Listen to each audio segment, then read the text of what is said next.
कराएंगे। परिवार वालों द्वारा जो एफआईआर रजिस्टर कराया गया उसमें जो है रेप का आरोप लगाया गया और इसीलिए हम लोगों ने जो रेप के सेक्शन है और 4 और 6 जो पॉक्सो एक्ट के सेक्शन है उसमें हम लोगों ने एफआईआर रजिस्टर किया है। इसके अलावा आईपीसी के दूसरे भी सेक्शंस लगे हुए हैं। इसके अलावा जो एम्स में बच्ची इलाजरत है उसके द्वारा भी उसके साथ भी जो है एम्स के डॉक्टरों ने जो उसकी बॉडी से और जो दूसरे महत्वपूर्ण एविडेंस हैं वो सब कलेक्ट किए हैं। फुलवारीशरीफ थाना अंतर्गत हिंदुनी गाँव में 8 और 10 वर्षीय नाबालिग बच्चियों के साथ दुष्कर्म किया गया और एक बच्ची जो 8 साल की उम्र थी उसकी निर्मम तरीके से हत्या भी कर दी गई। नमस्कार, आप देख रहे हैं NBC 24। मैं हूं अजय कुमार। 8 तारीख को सुबह दोनों बच्ची जो नाबालिग थी 8 साल और 10 साल की अपने घर से जरावन चुनने के लिए यानी कि लकड़ी चुनने के लिए घर से निकलती हैं और रात तक नहीं लौटती हैं। रात तक नहीं लौटने के पश्चात परिवार में खलबली मचती है और अपने बच्चों को खोजने के लिए माँ बाप निकलते हैं। हालांकि काफी प्रयत्न करने के बाद माँ बाप को बच्ची नहीं मिलती है और सुबह में बच्ची एक हाता में घर से 700 मीटर की दूरी पर एक लावारिस हाते में फेंकी हुई मिलती है।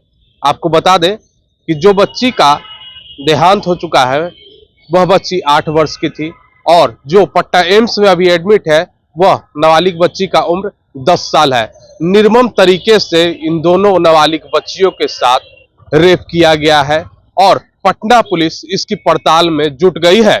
आपको बता दें FSL की टीम के द्वारा कई साक्ष्य भी प्राप्त किए गए हैं जिसके आधार पर पटना पुलिस लगातार छापेमारी कर रही है। और यहाँ पर पटना SSP राजीव मिश्रा क्या बयान दे रहे हैं जरा देखें।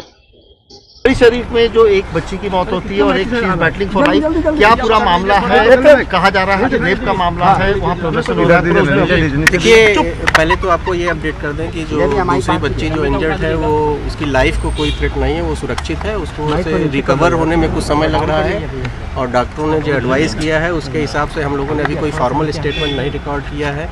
हमारी एक लेडी IPS ऑफिसर हैं और एक लेडी सब इंस्पेक्टर और 2 कांस्टेबल हैं जो हम लोगों ने लगातार उसके साथ रखा है और जो मतलब कि उसको जो है काउंसिल कर रही हैं लगातार और उसका कॉन्फिडेंस बिल्डअप कर रही हैं। और डॉक्टर से जब एक बार ओके कर देंगे तब हम लोग उस बच्ची का एक फॉर्मल स्टेटमेंट रिकॉर्ड करेंगे और जो हमारी प्रक्रिया है उसके बाद 164 का स्टेटमेंट कराएंगे।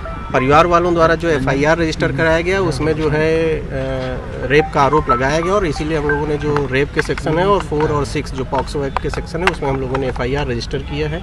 इसके अलावा आईपीसी के दूसरे भी सेक्शंस लगे हुए हैं। जहाँ तक अनुसंधान की बात है, अनुसंधान में हम लोगों ने जो FSL की टीम थी, FSL की टीम ने भी घटनास्थल से कई महत्वपूर्ण साक्ष्य एकत्रित किए हैं। इसके अलावा जो एम्स में बच्ची इलाजरत है उसके द्वारा भी उसके साथ भी जो है एम्स के डॉक्टरों ने जो उसकी बॉडी से और जो दूसरे महत्वपूर्ण एविडेंस हैं वो सब कलेक्ट किए हैं। अभी जो प्राइमा फेसी जो डॉक्टर्स ने जो रिपोर्ट दी उसमें जो बच्ची से पूछताछ हुई तो जो बच्ची घायल है उसने एक व्यक्ति के विषय में बताया है लेकिन उसकी पहचान अभी वो नहीं बता पा रही है। डॉक्टर्स ने कहा 24 से 48 घंटे और लगेंगे जिसके बाद वो पूरी तरह से स्टेटमेंट देने की स्थिति में आ जाएगी। जो चोट है वो दोनों बच्चियों के जो शरीर का ऊपरी भाग है उसी में सारी चोट है अभी, लेकिन फाइनल जो इंजरी रिपोर्ट मिल जाएगी। कई पॉइंट्स पे अभी जो है लैब से रिपोर्ट आनी है, लैब से और FSL से रिपोर्ट आने के बाद ही जो है फाइनल ओपिनियन जो है वो डॉक्टर्स का मिल पाएगा।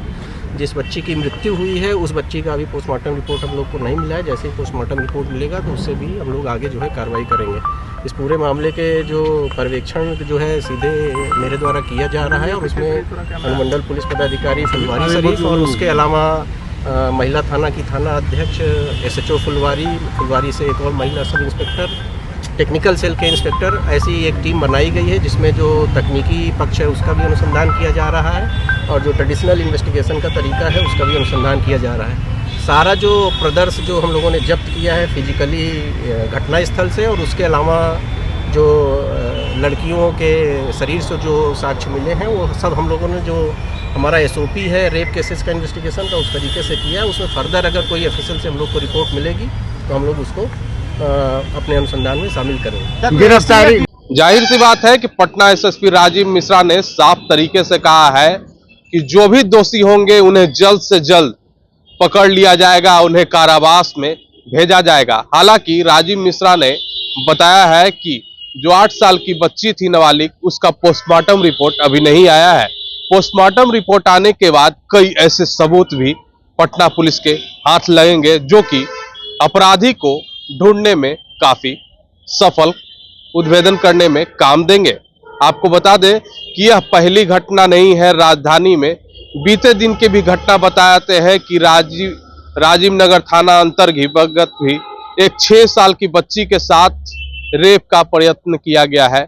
हालांकि रेप का प्रयत्न करने वाला युवक पड़ोसी था और उसे पुलिस ने गिरफ्तार कर लिया है। तो हम ऐसे ही छोटी बड़ी घटनाओं से अपडेट रहने के लिए आप देखते रहे NBC 24। अगर अभी तक हमारे YouTube चैनल को सब्सक्राइब नहीं किया है, सब्सक्राइब कर ले। फेसबुक पेज को फॉलो करें। वीडियो पसंद आने पर लाइक शेयर कर